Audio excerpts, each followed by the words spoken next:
The food you eat can be either the safest and most powerful form of medicine or the slowest form of poison.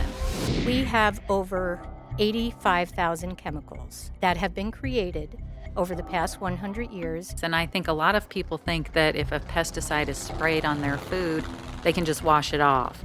They don't realize that it's actually part of every cell in that food. 45% of the FDA's budget, which is $2.7 billion, comes from industry user fees. Even though we think all these chemicals that are being created are going through safety and efficacy testing, that is not the case. We have all these untested toxins added to our food, and food is the major source of our toxic load.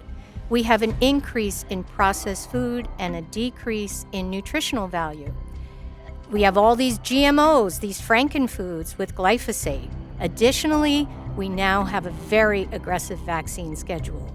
Well, there's been a steady increase in chronic diseases.